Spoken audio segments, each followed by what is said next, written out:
What's up, everybody? Welcome back to IGN Live at San Diego Comic-Con 2014, brought to you by Lucy and the Evil Within. Remember, we need you to be part of the show. Go to our Facebook page, like it, put up that hashtag IGN Live with your questions. Right now, we're joined by the Dark Knight himself, Kevin Conroy, ladies and gentlemen. Good to be here. There we go. Thunderous applause. Your people. I am vengeance. I am the Knight. I am Batman. Oh, be still my heart. And we can just stop the show there. You got what you paid for when you came. No. Kevin, thank you so much for coming by to join us. Happy to be here. You, of course, have been Batman forever now.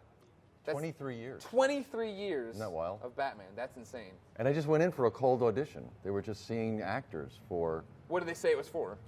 Oh, they said it was for the new animated series Batman. Okay. But, and I wasn't even aware there hadn't been an animated series Batman, because my only exposure had been the Adam West show in the 60s. And when I went in to meet Bruce Timm and Paul Dini and all the creators, they said, well, what's your exposure to it? I said, well, I know the Adam West show. They said, no, that's not the direction. That's not where we're going. He said, it's very dark. It's very noir. He's a tragic character. His parents were killed when he was a child. He's living to avenge their deaths.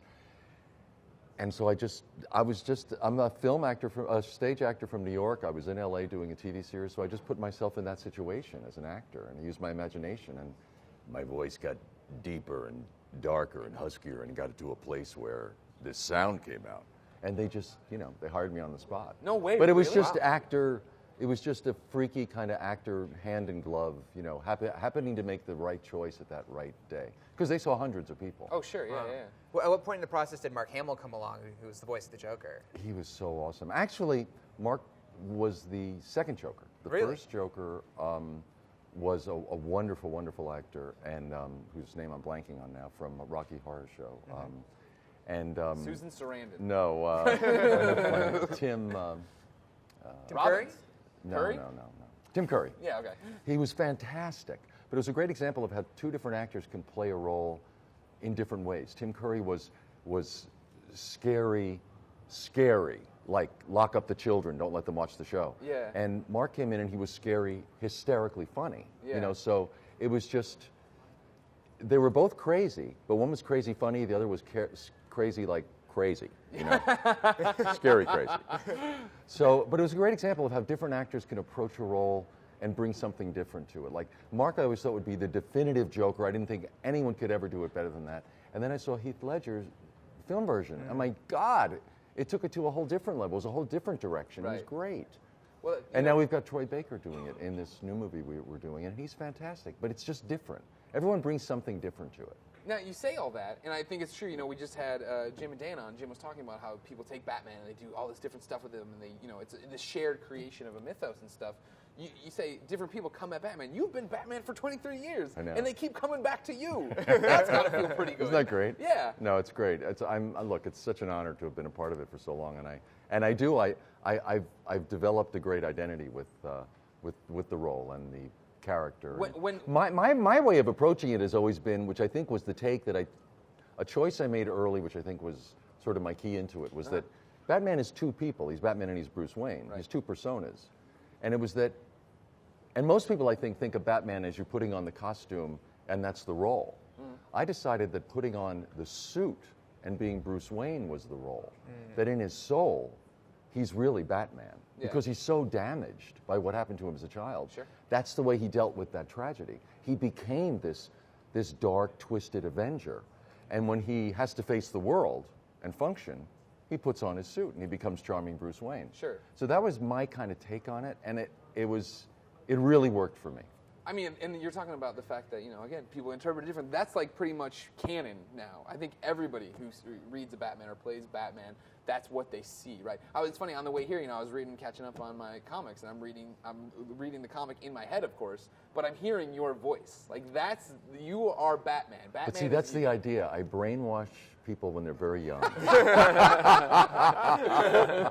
To make sure you keep so getting for the rest of their lives, the studio has to hire me. Yeah. So now you briefly touched on it. You're here to talk about Assault on Arkham. It's this new movie you're doing, which is this direct sequel to Batman Arkham Origins. It's still in the Rocksteady Arkham universe they've created, all these different things. Tell me, I've watched... Wasn't that a great idea to have games and this whole world come out of going into Arkham Asylum? Yes. Whoever had that idea, thinking that all of these great villains, these arch villains, these fantastic villains from Batman, he never kills anybody. Yeah. Which is what's so cool about Batman. He sends them to Arkham. So someone at some office somewhere went, wait a minute. The greatest villains of the comic book universe are in Arkham. Right. So have someone go in there and deal with them and bring them all back to life. I mean, it was a great idea. No, I mean... So this whole universe has developed in Arkham. Well, I mean, that's the whole thing about it when you talk about what DC has done so incredibly well with the Arkham series, right, is the fact that they could have very easily, when Dark Knight was coming out and Heath Ledger's Joker, they could have pumped out a movie tie-in video game, and they didn't.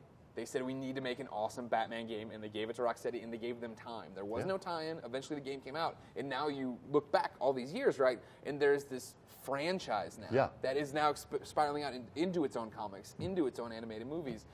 They nailed that, and that was, I think, a huge part. It was a great idea. Yeah. Great idea. Yeah, when you do the voices... I'm sorry, no, go please. ahead. No, Go. No, it's your show. It's your show. Take it away. Don't forget your place, Conroy. 23 years can be erased like that. I'm Batman, damn it. We do the voices like for the animated series or animated movie versus the video game. Is there any difference? Or I imagine the video games there's a lot more. There's a lot more. You have no idea. And like punches. In the shows, you always record. It's like we're all in a sound studio together, and they do them like radio plays.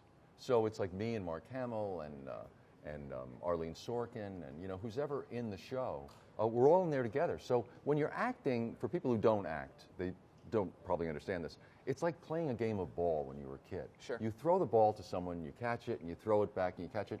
And it's the synchronicity between the people that keeps it alive and makes it a fun. It's like a good tennis match. It's great when the match really gets going. Games, and that's what the shows are like. Doing a game, you have to be alone because of the way the game is played.